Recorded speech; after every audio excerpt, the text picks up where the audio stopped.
반갑습니다, 여러분. 한의사 케빈입니다. 오늘 강의 주제는요, 브레인포그라는 것을 여러분 아는 분도 있고 모르는 분도 있을 텐데, 이 영상을 클릭하신 분들은 아마 브레인포그로 고생하시고 계실 겁니다. 그래서 머릿속이 안개가 낀 것처럼 맑지가 않고 머리가 청명하지가 않은 거예요. 그래서 이제 머리에 안개가 꼈다 해서 브레인포그라고 하는데 상당히 많습니다. 상당히 많고요. 젊은 분들도 많습니다. 20, 30대, 40대 분들도 많고 나이 드신 분들도 많죠. 자, 집중력과 기억력이 떨어지면 물론이고 무기력감과 우울증을 겪는 분도 많아요. 그리고 인지장애가 와서 이런 분도 봤어요.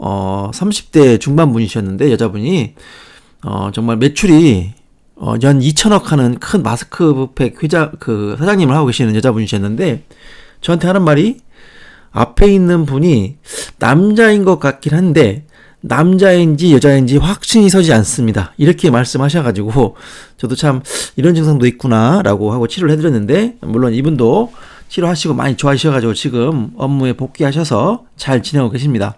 자, 브레인포그는 사실 치매 같은 걸로 계속 이어질 수가 있기 때문에 치료를 반드시 하셔야 됩니다. 그래서 양방에서 보면은 뇌의 혈액순환이라든가 그 다음에 뇌세포에 염증이 있지 않을까라고 생각을 하고 뇌의 신경세포가 혈액을 잘 받지 못하는 경우 하나, 그 다음에 뇌의 신경세포의 염증, 파킨슨, 치매로 이것이 이어진다고 합니다. 그래서 코로나 감염 이후에 또 발생을 많이 해요. 상당히 많습니다. 그래서 이제 코로나 후유증이 아닌가라고도 저도 생각을 하고 있습니다.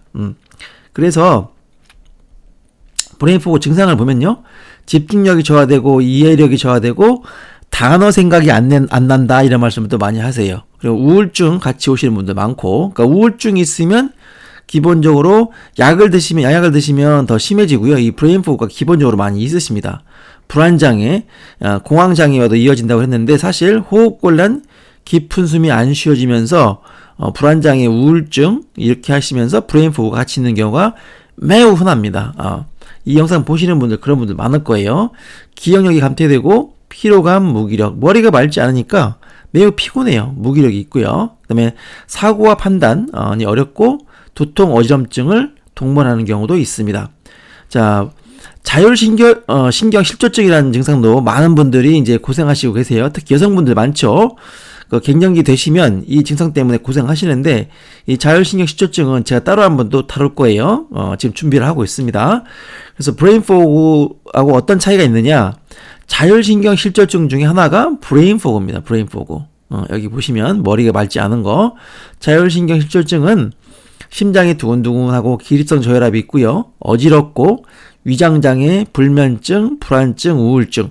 이 불안장애도 엄청 심합니다. 이런 분들. 그래서 밖에 산책도 못 나가고 이런 경우도 많죠. 근데 그것이 전부 여기는 보면 신경과 연결이 되어 있죠. 교감신경이라고 불리는 이 신경하고 부교감신경 위치가 다르죠. 이쪽에서 나오고 이쪽에서 나오고 이렇게 여기는 한가운데서 나오고 신경이 달라집니다. 그래서 자율신경이 망가졌을 때는 전체가 문제가 올 수 있다는 것 중에 그 중에 하나가 바로 이 브레인포그, 뇌 쪽에 문제가 오게 되면 머리가 맑지 않은 증상이 나타납니다. 그래서 자율신경 실조증이 있는 분들은 많은 경우에 있어서 브레인포그로 고생을 하게 되어 있습니다.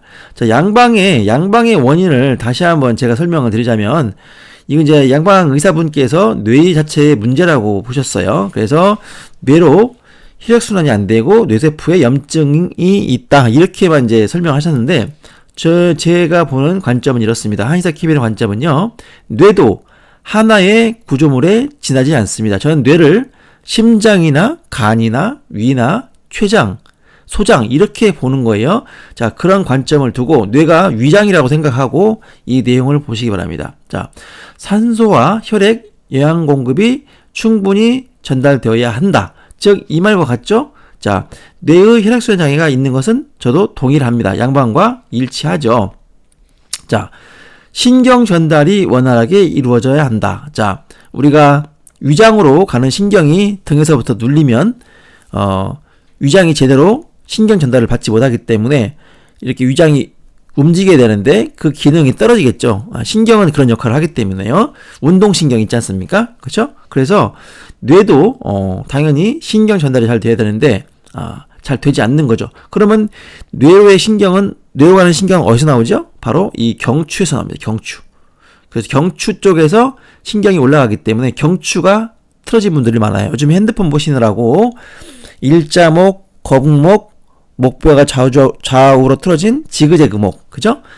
그래서 경추가 바르지 않은 분들이 이런 뇌 쪽으로의 신경 전달이 잘 안 되는 경우가 많아요.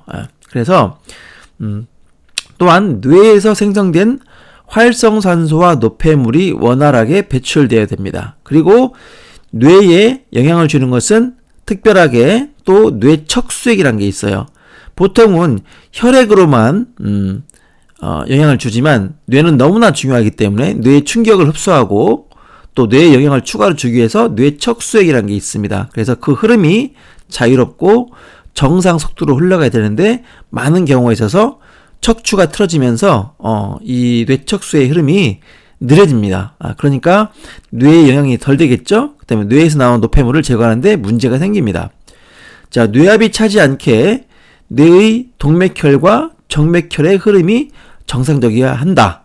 근데 뇌압이 찰 수가 있습니다. 즉 동맥혈이 뇌로 들어갔다가 빠져나올 때 뇌 정맥이 막히는 경우가 있어요. 뇌 정맥 혈액이 이 두개골에서 목으로 빠져나올 때 막히는 구간이 있습니다.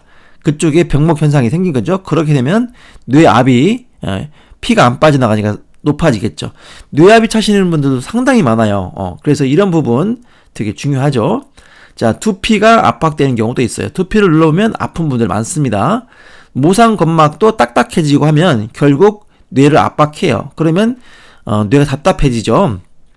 그 다음에 경추의 틀어짐, 여기 경추가 바로 서야 된다. 일자목, 거북목 외에도 경추 1번, 2번, 3번, 4번, 5번이 제각각 좌우로 틀어지면서 신경을 많이 압박하고 혈관을 압박하는 경우가 생깁니다. 그리고 또한 뒷목 후두부가 근육이 굳어지면서 목덜미 근육이죠. 목덜미 근육이 딱딱해지시는 분도 많죠. 그러면 두개골도 같이 찌그러져요. 그거를 제가 해부학적으로 나중에 설명드리겠습니다. 그래서 이런 경우가 왔을 때 브레인 포그가 생기기가 쉽습니다. 그러니까 여기서 심장에서 피가 박동을 하면 목을 타고 올라가서 머리까지 가야 되는데 이 목 부위에 문제가 많이 생기고 혹은 또 심장의 박출력이 약한 경우에도 문제가 옵니다. 그래서 사실 양방의 진단처럼 이렇게 뇌만 가지고 보게 되면 브레인 포그를 사실 한 20%밖에 못 고치는 거예요. 이 진단이 틀린 건 아닙니다.